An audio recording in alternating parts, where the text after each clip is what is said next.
Nella puntata precedente. A cambiare la situazione ci pensa proprio Jones, che si reca da NEMS per acquistare My Bonnie, la registrazione tedesca dei Beatles. È in questo momento che Epstein rimane colpito. Quello tra Epstein e i Beatles è un incontro decisamente felice. Via la pelle ai jeans, che fanno troppo bull americana anni 50, e dentro delle suite identiche per tutti i membri, con abiti eleganti fatti su misura, cravatte sottili e i famosi Beatles boot. Il 24 gennaio 1962 a Diamonds Green, Best, Lennon, McCartney ed Harrison costituiscono una partnership a tutti gli effetti di legge. È più fortunato con la Decca. Tutti i protagonisti racconteranno di aver suonato al di sotto delle loro possibilità. Per la Decca è un no. Stuart Sutcliffe, il loro vecchio compagno, è morto a soli 22 anni. Come previsto, i buoni uffici di Coleman col presidente della EMI, Joseph Lockwood, sbloccano la situazione. I Beatles vengono così assegnati all'etichetta Parlophone, guidata da George Martin. La data da cerchiare in rosso è però quella del 6 giugno 1962, quando John Lennon, Paul McCartney, George Harrison e Pete Best mettono piede per la prima volta negli studi EMI di Abbey Road, a Londra. Tra le tante osservazioni che Martin fa recapitare a Brian Epstein, ce n'è una perentoria. Pete Best non è in grado di produrre un sound di qualità sufficiente per una registrazione in studio. A Manchester, nella sessione dell'11 giugno, ha luogo un curioso episodio. Uscendo dal Playhouse Theatre, sede dell'evento, Pete Best viene letteralmente travolto da una truppa di fan urlanti, mentre gli altri membri del gruppo, firmato qualche autografo, ritornano nel furgone di Neil Espinel. Alla scena assiste Jim McCartney, il padre di Paul, che rimprovera il batterista accusandolo di aver attirato l'attenzione su di sé, non premurandosi di concedere la ribalta anche ai compagni. Nonostante segnali e avvisaglie di vario tipo, il batterista dei Beatles non può ancora immaginare la portata degli eventi che si stanno muovendo dietro le sue spalle. Lo scoprirà presto.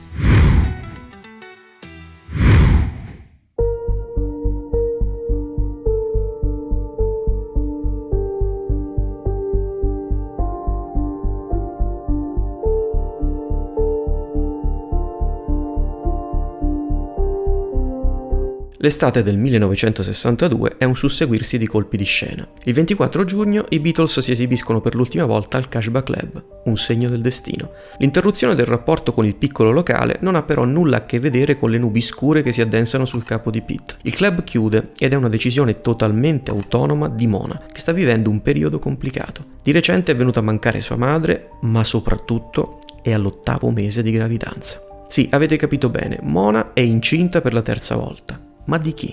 La risposta a questa domanda è stata accuratamente celata dai soggetti coinvolti per decenni, ma da tempo non è più un segreto. Il figlio che Mona porta in grembo è di Neil Espinel, il roadie dei Beatles.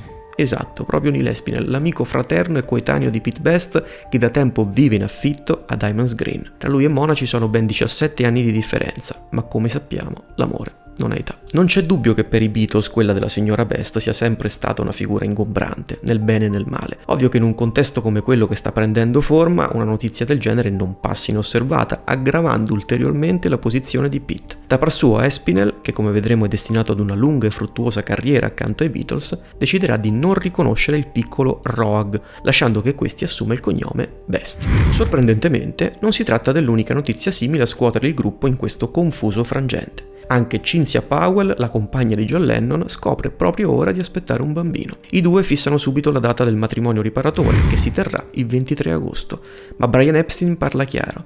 Dovranno celebrare in gran segreto perché se le ragazzine venissero a sapere che il leader della band è sposato, i Beatles riceverebbero un danno. Questa è una vecchia storia, ai produttori e agli agenti il matrimonio non piace. Ma torniamo a noi. Nonostante l'ennesimo parere contrario di Bob Wooler, il DJ del Cavern, la decisione di Lennon, McCartney ed Harrison è divenuta definitiva.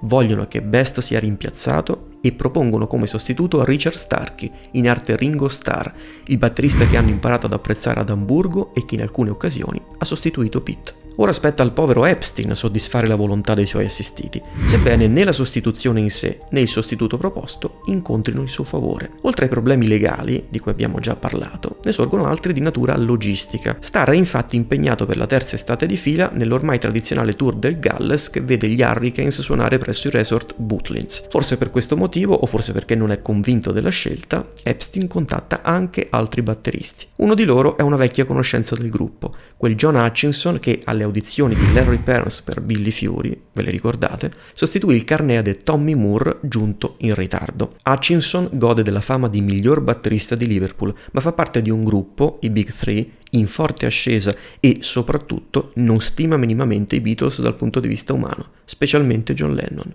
I Big Three, come anche Gerry and the Pacemakers, sono entrati da poco nell'orbita di Epstein, che ha deciso a mettere sotto contratto tutte le formazioni rilevanti della scena Mersey Beat, suscitando più di qualche sospetto nei Beatles, i quali di colpo si vedono affiancare da altri artisti nella nascente scuderia del loro Pigmalione. Alla fine, Hutchinson acconsentirà controvoglia a coprire il breve interregno tra Best e Starr. Questo perché Ringo, che nel frattempo è stato contattato personalmente da Harrison e ha già accettato di entrare a far parte del gruppo, per ragioni contrattuali non può ancora lasciare il Galles. Alla fine, sorprendentemente, i tempi del distacco da Best risulteranno scanditi da un'iniziativa collaterale di Epstein. Il manager vuole garantire ai Beatles una ribalta televisiva nazionale e per farlo imbastisce una trattativa con Granada, la costola settentrionale di ITV. Granada è disponibile a riprendere un'esibizione dei Fab Four al Cavern e indica allo scopo la data del 22 agosto. Questo significa che, se non vuole mostrare a tutto il paese una line-up non definitiva, Epstein deve comunicare la decisione a Best prima di quel giorno. Non può farlo subito però,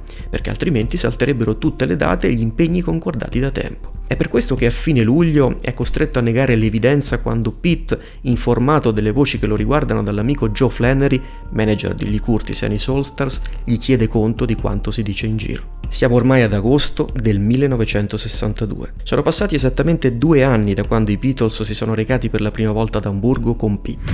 2 anni nei quali è cambiato praticamente tutto. 2 anni nei quali i Beatles hanno spalato carbone nella fornace come se non ci fosse un domani, passando dalla totale oscurità all'anticamera della ribalta nazionale. 2 anni in cui attorno a loro il panorama sociale, musicale, politico è cambiato profondamente. Il volto della vecchia Inghilterra, sfigurato dalle bombe naziste, rinasce profondamente diverso. Le atmosfere cupe ma speranzose del dopoguerra lasciano il posto a un mondo nuovo, a una luce che rischiarerà anni rutilanti fatti di sogni, di movimento, ma, diciamocelo, anche di plastica. L'ambiente raccolto, quasi parrocchiale del Cashba Coffee Club sfuma fino a confondersi con gli stadi traboccanti di spettatori, le fughe affannate di eserciti di fan urlanti, le comparsate in TV ricevute da milioni di telespettatori. Pete Best è lì, al confine tra il vecchio e il nuovo mondo, come il Cesare di Svetonio ha intravisto la sua fine in controluce, tra le maglie di oscuri presagi, la voce di Jim McCartney come quella della ruspice Spurin. Eppure va. E Brian Epstein lo chiama, come tutte le settimane. D'altronde Pete è da tempo l'organizzatore del gruppo, quello con cui discutere di date, impegni e programmi. È il 16 agosto 1962. Pete e Aspinall fanno il loro ingresso nell'ufficio di Epstein, al numero 12 di Whitechapel Street. Lo trovano intento a giocherellare con una penna in mano. Sembra nervoso. Il meeting inizia con la solita cordialità.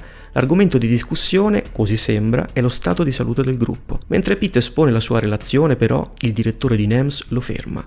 Ha finalmente trovato il coraggio di scoccare il dardo. Ho una brutta notizia per te.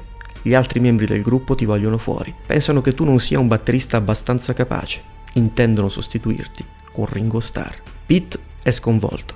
Pensieri di ogni tipo si affastellano nella sua mente, ma ce n'è uno che acquisisce fin da subito maggiore consistenza di altri. Dove sono loro, i mandanti? Perché McCartney, Lennon e Harrison non sono lì a cacciarlo di persona? Epstein, che pure non vuole la sostituzione, non può che eseguire la volontà dei suoi assistiti. Dice a Pete di stare tranquillo perché continuerà a fornirgli lavoro inserendolo in altre formazioni in modo da onorare fino in fondo il contratto che lo lega a lui. Dopo un lungo silenzio, l'ormai ex batterista dei Beatles risponde con poche e semplici parole. Se così stanno le cose, me ne andrò.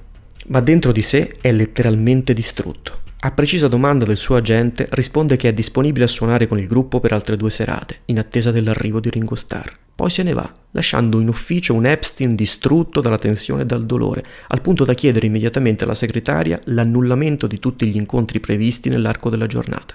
Il giovane impresario ha avuto un saggio di quanto possa essere complicato fare il suo mestiere, ma è comunque soddisfatto del colloquio. Promettendo a Pete del lavoro alternativo, è riuscito ad evitare che questi possa intentare azioni legali contro di lui. Inoltre, la dichiarazione esplicita con cui Best ha sancito la sua uscita dal gruppo determina ipso facto la fine della partnership originaria stipulata il 24 gennaio, consentendo ai 3 membri restanti di formarne una nuova con Ringo Starr. Nei fatti, i Beatles si sono sciolti, ma si riformeranno molto presto. La loro nuova vita, metaforicamente parlando, sorge dal sangue del vecchio compagno di strada, il più amato dal pubblico, il più richiesto, il più acclamato, eppure ora riverso a terra come Cesare nella curia di Pompeo. He gave them every heartbeat, but they shut the door too soon. Now it's just a name they whisper in the back room of the tune. Torniamo ora a toni più leggeri e consoni alla materia del racconto. A volte un po' di pathos bisogna pur costruirlo. Tra l'altro, per tutti i ragazzi all'ascolto, ad agosto le Idi cadono il 13 e non il 16, anzi il 16 non cadono mai, visto che possono coincidere solo col 13 o col 15 in base al mese. Mi raccomando, non prendete per buona questa piccola forzatura narrativa, non voglio essere responsabile di errori. Al ritorno a casa, Pete Best scoppia in lacrime e si rende conto di non avere la forza per affrontare i suoi vecchi compagni.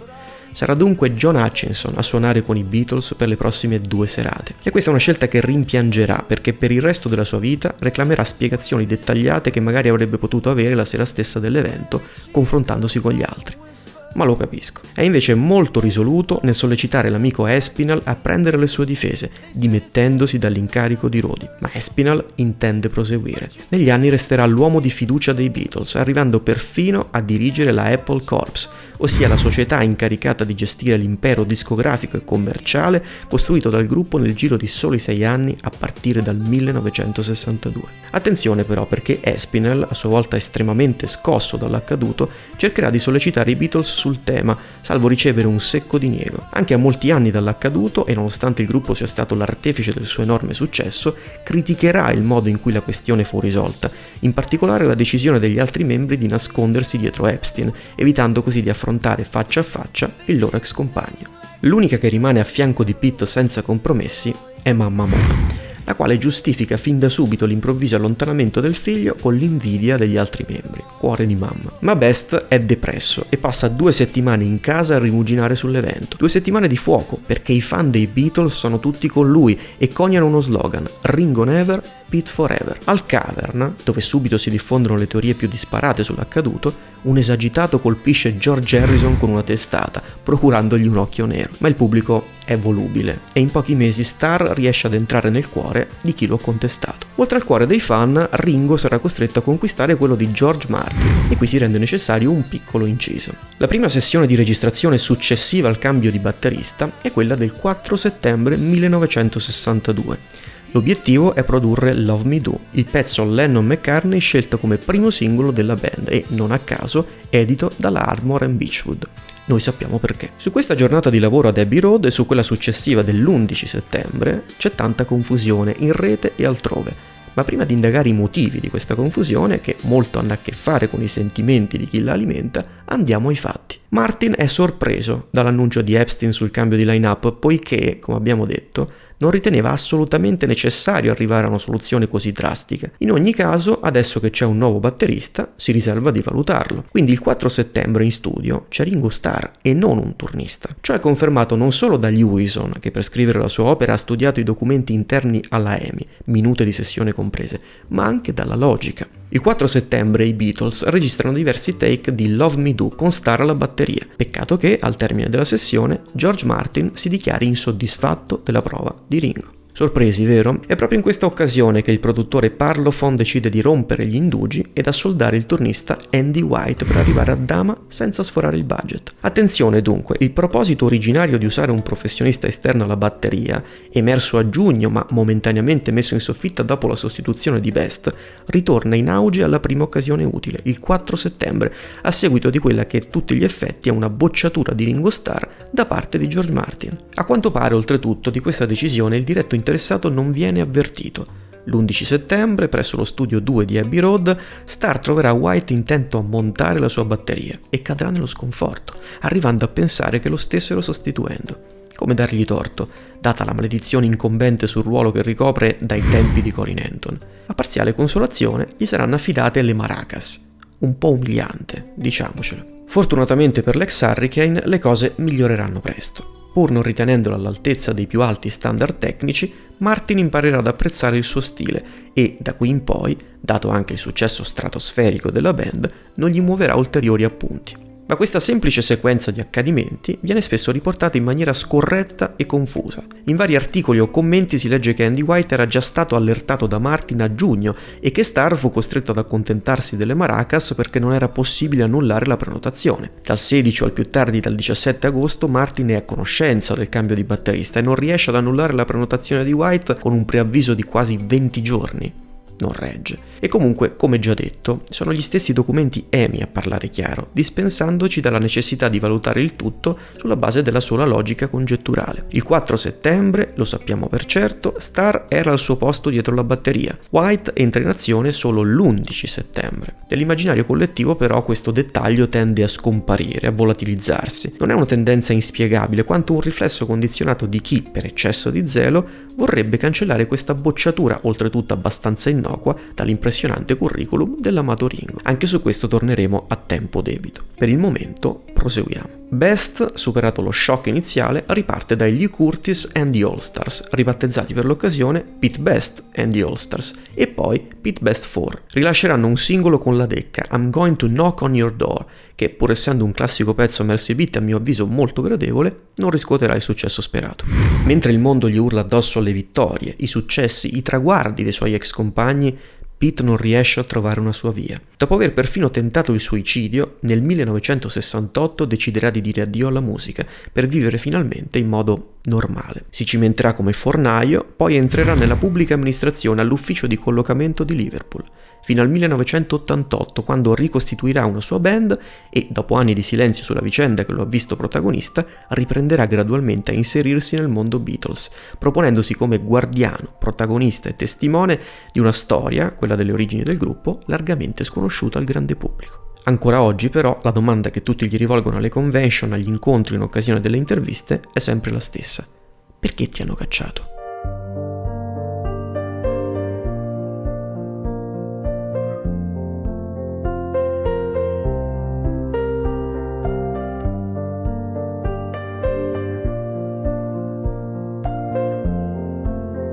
Partiamo subito da una considerazione banale ma necessaria. L'abilità tecnica di Best al tempo del distacco dei Beatles non era straordinaria e di sicuro inferiore a quella del suo sostituto, Ringo Starr. Dunque, senza dubbio, la motivazione ufficiale, quella che gli fu riferita nel corso del colloquio con Epstein del 16 agosto, era e rimane una delle motivazioni principali. Le indicazioni di produttori discografici come Martin o Kempfert vanno tutte in un'unica direzione e sarebbe folle non prenderle sul serio. Ma c'è di più. Grazie all'enorme popolarità raggiunta dal gruppo, oggi disponiamo di diversi pezzi beatlesiani che presentano Best alla batteria. 1.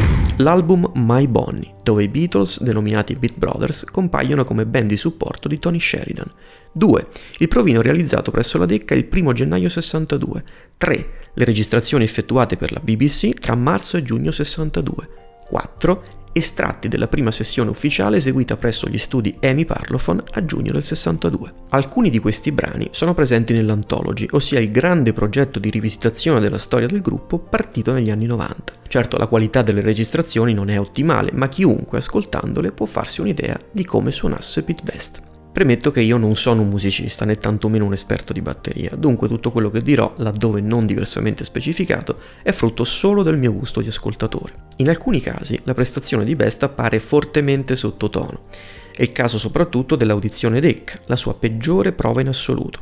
Ricordiamoci però che quella fu una giornata storta per tutto il gruppo, tanto che tra i bocciati dai produttori della casa discografica londinese figura anche Paul McCartney. Delle 3 versioni esistenti del primo singolo ufficiale dei Beatles, Love Me Do, quella con Best alla batteria, registrata a giugno del 62, risulta la peggiore. Un'analisi approfondita dello youtuber, ve lo scrivo in sovraimpressione perché ha un nome impronunciabile, ha dimostrato come Best, nell'esecuzione del brano, non sia riuscito a mantenere un ritmo costante. Parliamoci chiaro. Un essere umano, per quanto straordinariamente capace, non potrà mai sostituire un metronomo nello scandire il tempo, però un bravo batterista di solito riesce a mantenere le fisiologiche variazioni di ritmo entro certi limiti, nascondendole all'orecchio comune. Nella Love Me Do di Best si avverte che qualcosa non va a occhio nudo, o forse sarebbe meglio dire a orecchio nudo. Le cose migliorano nettamente nelle registrazioni dal vivo per la BBC. Lì mi sembra che Best fornisca una buona prova, forse perché impegnato in un contesto non troppo diverso da quello delle quotidiane esibizioni al Cavern o presso altri locali di Liverpool. Chissà, forse soffriva particolarmente la sala di registrazione. Eppure proprio in studio è registrato quello che mi sembra in assoluto il suo miglior contributo. Ho trovato ottima la batteria di Pete in Cry for a Shadow, uno strumentale firmato Lennon-Harrison, strana coppia per i canoni dei Beatles, che tra l'altro vanta il record di primo brano originale dei Beatles ad essere stato immesso sul mercato, in quanto inserito nell'album che Sheridan fece uscire per il mercato francese,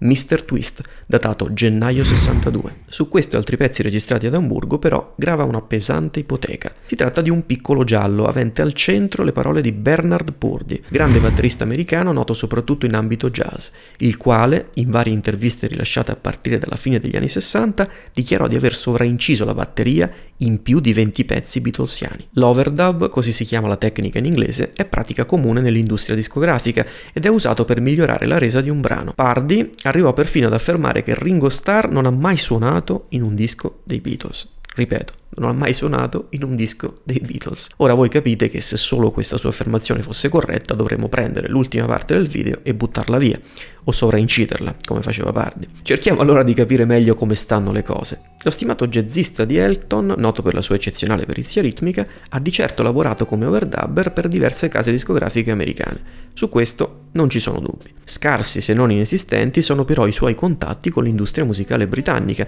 ossia quella che confezionava gli album dei Beatles. Se a questo aggiungiamo che l'identità dei 20 pezzi non fu mai rivelata, nonostante diverse promesse in tal senso, l'idea che si possa trattare di affermazioni quantomeno temerarie si fa più forte. Risulta comunque difficile che un professionista di questo livello abbia deciso di inserirsi in una polemica simile dal nulla, senza avere in mano qualcosa. E in effetti pare che un minimo collegamento tra Purdy e i Beatles ci sia, ma riguardi proprio i lavori con Pete Best alla batteria. Dobbiamo tenere presente che quando il gruppo di Liverpool divenne un fenomeno discografico mondiale, ossia più o meno intorno al 1964, partì una corsa sfrenata alla pubblicazione di tutto il pubblicabile. I brani registrati ad Amburgo nel 61, ancora in mano alla Polydor, furono dati in licenza per il mercato americano alla Atco. Ed effettivamente la versione Atco presenta una batteria diversa da quella originale, lo si intuisce subito anche ascoltando distrattamente. È dunque molto probabile che Purdy sia stato incaricato dalla Atco di sovraincidere la batteria di Pete Best. La certezza assoluta non l'avremo mai perché ovviamente questi interventi vengono eseguiti rinunciando ai riconoscimenti. Come c'è il ghostwriter, c'è il ghost musician. L'idea che mi sono fatto è che Purdy, noto tra l'altro per la sua simpatia e l'anima guascona, sia partito da questa circostanza per costruire un racconto esagerato, che magari gli consentisse di uscire sui giornali o di vendere meglio la sua autobiografia. Mi sembra in assoluto la ricostruzione migliore, ma se non lo fosse, bisognerebbe riscrivere tutta la storia dei Beatles, non solo quella di Pete Best. Comunque, a scanso di equivoci, io ho ascoltato anche la versione certamente attribuibile a Best, ossia quella originale Polydor, e devo dire che la trovo pienamente convincente. C'è però un problema nel sound di Pete, e mi riferisco all'originalità, alla fantasia. Il nostro propone sequenze abbastanza semplici e le applica ad ogni brano, dimostrando scarso gusto. Inoltre il suo stile aggressivo, complici i mezzi di registrazione rudimentali dell'epoca, pone le percussioni in primo piano, coprendo spesso più del dovuto la voce e gli altri strumenti. D'altronde a Liverpool Best era conosciuto per il suo atom beat, il battito atomico, ossia per la peculiare violenza con cui colpiva tamburi e piatti, forse in virtù di una prestanza fisica rafforzata dalla pratica sportiva. È vero, permangono tanti se e tanti ma. Nessuno ci dirà mai quanto e come sarebbe migliorato Best se avesse avuto l'opportunità di continuare a suonare con il resto del gruppo negli anni d'oro. Nessuno ci aiuterà ad inserire in questo quadro complesso e variopinto le dichiarazioni dei colleghi di Best che ne sostengono la bravura, tra questi l'ormai noto John Hutchinson. Ma il fatto che non sia riuscito a trovare una sua strada artistica dopo i Beatles, pur considerando tutte le difficoltà del caso, mi sembra ci permetta di escludere che si tratti di un musicista di altissimo livello, o che lo fosse negli anni 60. Probabilmente era un batterista di buona qualità nel contesto di Liverpool e di Amburgo, ma non abbastanza pronto per il grande salto in sala di registrazione. Caso chiuso dunque? Si trattò di una decisione squisitamente tecnica? Secondo me no. Quanto e forse più delle questioni strettamente musicali contarono quelle umane. E non mi riferisco ovviamente alle storie sull'invidia di McCartney che colpevolmente lo stesso Best ha rilanciato negli anni. La verità è un'altra, molto più semplice. I Beatles non amavano Pete, al più lo tolleravano, e non perché fosse un ragazzo deprecabile, quanto piuttosto perché aveva una personalità scarsamente compatibile con la loro. Per Harrison, Lennon e McCartney, ancora ragazzi nel 62, questo fattore pesava. E d'altronde, se la decisione di rimpiazzare Best fosse stata determinata unicamente da considerazioni di carattere professionale, con tutta probabilità il sostituto non sarebbe stato Ringo Starr, il quale, pur rappresentando un miglioramento, nell'autunno 62 non era ancora a livello del turnista Andy White, come certificato dai fatti. Il vero punto di forza di Starr era la sua personalità, più compatibile con i tre membri originari e più adatta al progetto di immagine che stava prendendo forma attorno a loro. Mentre Harrison, McCartney e Lennon vivevano in each other's pocket, ossia l'uno nelle tasche dell'altro, per usare un'espressione a loro cara, Best si configurava come una sorta di corpo estraneo. Non aveva il loro senso dell'umorismo, il loro spirito, il loro modo di fare. Non c'era abbastanza feeling, non si è mai creato un legame che andasse oltre la professione o un blando cameratismo. Tutto questo assume una rilevanza ancora maggiore alla luce di ciò che accadde solo 6 anni dopo gli eventi che abbiamo narrato. Difatti pochi ricordano che nell'estate del 68, durante la lavorazione del White Album, Ringo Starr lasciò il gruppo. Certo, la crisi rientrò quasi subito e quella che sarebbe dovuta essere una rottura definitiva si trasformò ben presto in una semplice vacanza, un periodo di riposo tra l'altro trascorso in Sardegna. Ritengo però significative le parole con cui Starr discusse il problema con Lennon. Me ne andai per 2 motivi. Sentivo di non suonare bene e sentivo anche che gli altri 3 erano davvero felici, mentre io ero un outsider. Andai a trovare John, che viveva nel mio appartamento a Montego Square con Yoko da quando aveva lasciato Kenwood. Gli dissi: lascio il gruppo perché non sto suonando bene, mi sento poco amato e fuori posto, mentre voi 3 siete davvero uniti. Voi 3 siete uniti, io sono un outsider. Siamo sempre lì, è lo stesso meccanismo che si ripete ciclicamente. Da una parte i 3 ex-Quarrymen, dall'altra il batterista, proprio come nell'immaginario collettivo, per cui Starr è da sempre l'anello debole della catena, l'uomo medio al servizio dei 3 geni. Insomma, la maledizione colpisce ancora, a livelli diversi, con personaggi diversi, ma con la medesima puntualità. E qui passiamo alla disamina del modo in cui la vicenda è stata gestita, perché se la decisione di sostituire Best fu certamente legittima, le modalità con cui fu eseguita lasciano molto a desiderare. Partiamo da ciò che il gruppo, giunto al vertice del successo mondiale, ha fatto di buono per il suo ex membro. Tutti sanno che negli anni 90 alcuni brani con Best alla batteria furono pubblicati nel primo volume dell'Anthology, consentendo al nostro di intascare una cifra consistente, non meno di 2 milioni di sterline, c'è chi parla addirittura di 6 o più. Un'ottima buona uscita, non c'è dubbio, che però giunge a 30 anni di distanza dai fatti e molto probabilmente è ispirata da Neil Espinal, nel frattempo divenuto direttore plenipotenziario di Apple Corps. Ma proprio la copertina del disco monetizzato da Best contiene un particolare curioso. In primo piano c'è infatti una vecchia locandina dei Beatles con la sua testa opportunamente mozzata e quasi sostituita da quella di Starr. Nonostante Pete appaia a figura intera in basso a sinistra, il gesto non mi sembra propriamente carino. Inutile girarci intorno. Sembra ci sia la volontà di espellere Pete dalla storia del gruppo, di nasconderlo il più possibile, quasi a celare una sorta di imbarazzo. Lo stesso imbarazzo che i Beatles provarono quando si trattò di cacciarlo tanto da affidare la comunicazione finale a Brian Epstein? Può darsi. Ciò sembrerebbe avvalorato dalla completa assenza di rapporti tra le due parti in questi 60 anni, dal 1962 a oggi. Avete capito bene, Pete Best non ha più avuto nemmeno l'occasione di parlare con un singolo membro dei Beatles a partire da quel fatidico 16 agosto. Gli unici contatti sono stati indiretti e spesso spiacevoli, a partire dalle dichiarazioni rilasciate alla stampa da Lennon. Nel 64, in un'intervista a Playboy, ebbe a dire che Best si dava per malato in occasione dei concerti, motivo per cui avevano deciso di reclutare Starr. Grazie a Lewison, che pure non è sempre tenerissimo con Best, possiamo confermare che l'affermazione è destituita di ogni fondamento. In 2 anni, le occasioni in cui Starr prese il posto di Best furono soltanto 4. 27 dicembre 61, 26 marzo 62, 28 marzo 62. Nel caso del 26 marzo gli spettacoli furono 2 in un solo giorno. Parliamo di un numero di assenze irrisorio, tanto che, nonostante Starr sia rimasto nel gruppo fino al suo scioglimento definitivo datato 1970 e dunque per un tempo pari a 4 volte quello di Best, il batterista ad aver totalizzato il maggior numero di ore sul palco con i Beatles rimane proprio Pete. E d'altronde il dato è meno sconvolgente di quello che appare. Nel periodo 60-62 il gruppo si esibì fino a 3 volte al giorno tutti i giorni, o quasi, mentre dal 63 al 66, data che segna l'interruzione dell'attività live, i concerti furono ovviamente molti di meno e oltretutto di durata più breve.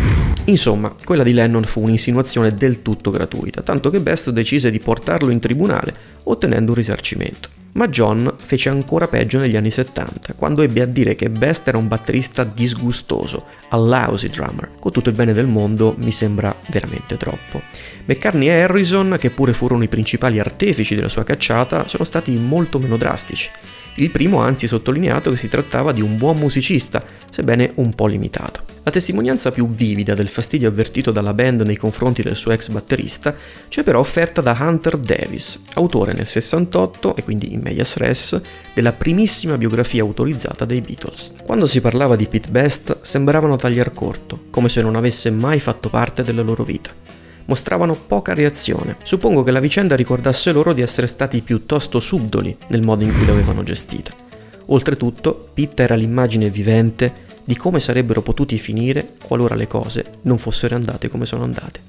Ecco, questo tagliar corto nel corso del tempo si è trasformato in una specie di damnatio memoriae. Best veniva citato solo quando strettamente necessario o, nel caso di Lennon, quando c'era da dire qualcosa di poco carino nei suoi confronti. La sua esistenza non era negata, ma ridotta se possibile a una nota a piedi pagina anche quando si parlava degli inizi della band. E qui torniamo a un tema che abbiamo più volte sfiorato senza mai trattarlo esaustivamente, quello delle narrazioni confliggenti circa la nascita e lo sviluppo del fenomeno Beatles. Per decenni la versione ufficiale ha dato peso a specifici fatti e personaggi, minimizzandone altri. Mona Best, Amos Green, il Cashback Coffee Club, Pete Best, il Jacaranda, Alan Williams, insomma i perdenti di questa storia e i luoghi che li rappresentano sono stati messi da parte. Prova ne sia il fatto che per molti i Beatles nascono al Cavern, quando il locale, certo determinante nella loro crescita, entra di prepotenza nella storia del gruppo solo dopo il primo viaggio ad Amburgo, quando la popolarità cittadina è stata già raggiunta grazie all'esploit di Litherland.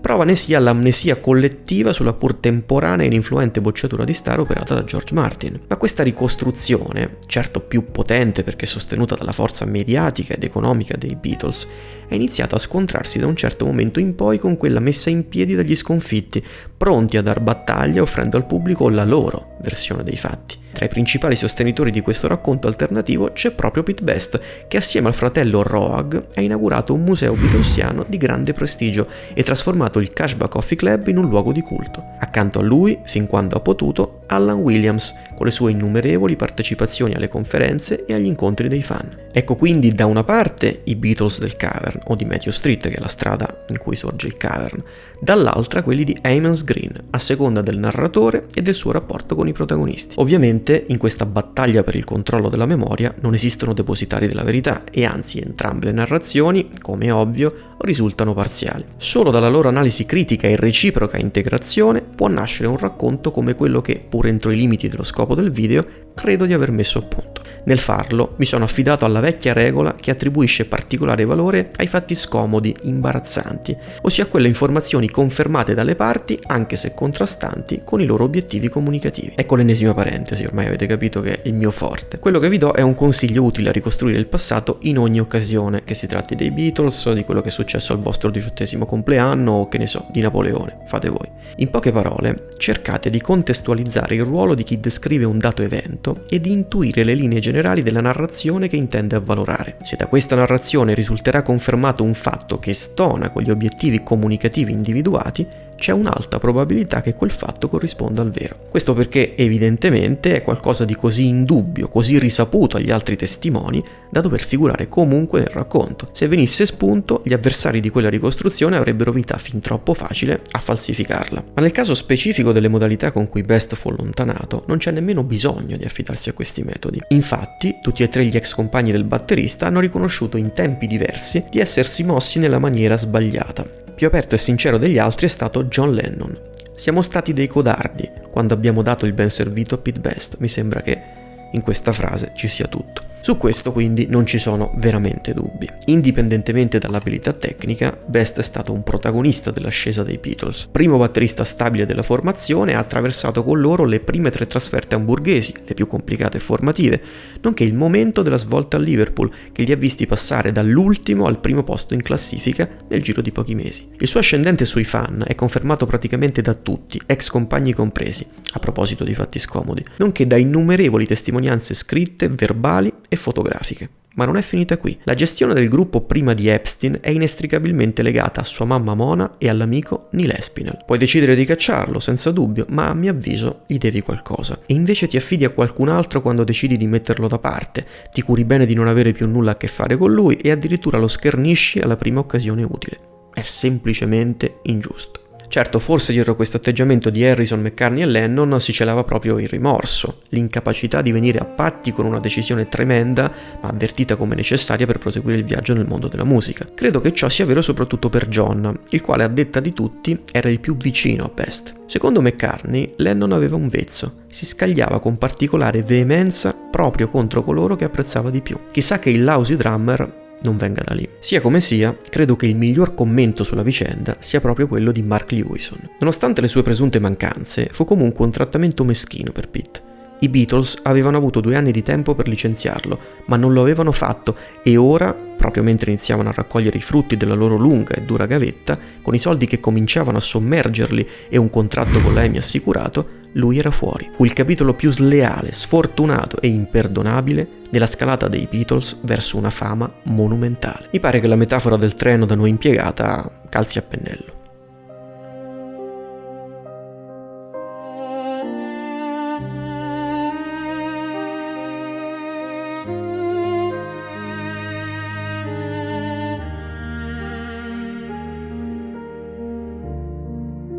Siamo giunti alla fine di questo viaggio che spero sia stato emozionante. La mia riflessione conclusiva riguarda l'aspetto squisitamente umano della vicenda, la lezione che ci impartisce pur nella sua eccezionalità. Pete Best non è semplicemente un musicista di medio livello scartato dal suo gruppo, è un uomo che vive sulla sua pelle le ferite inferte dall'abbandono. A tutti noi è capitato o capiterà di provare sensazioni simili. Le coppie si separano, gli amici diventano nemici, i soci si tradiscono trasformandosi in feroci avversari, è la natura della società umana. Il caso di Best però è unico per 2 motivi legati tra loro. Il primo risiede nell'eccezionalità di chi abbandona, l'altro nella peculiare debolezza dell'abbandonato. Venire sbalzati fuori da quello che con tutta probabilità è il più grande fenomeno musicale di costume della storia, dopo aver attivamente contribuito a farlo sorgere, è veramente complicato da accettare. E questo perché semplicemente è impossibile lenire il dolore avvalendosi dello strumento che la natura ci ha messo a disposizione in situazioni simili.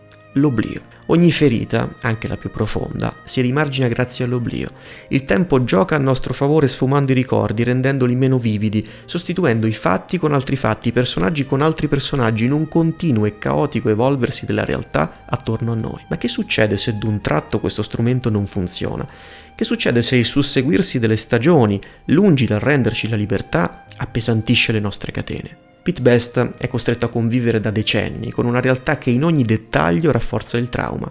La sua vita, che poteva essere luminosa e splendente, si è trasformata in un'ombra eterna, quella degli ex compagni diventati troppo grandi anche solo per essere sfiorati. Un fardello enorme da sopportare. Eppure il batterista, nonostante qualche passo falso, è riuscito a ricostruire la sua vita, ad andare avanti.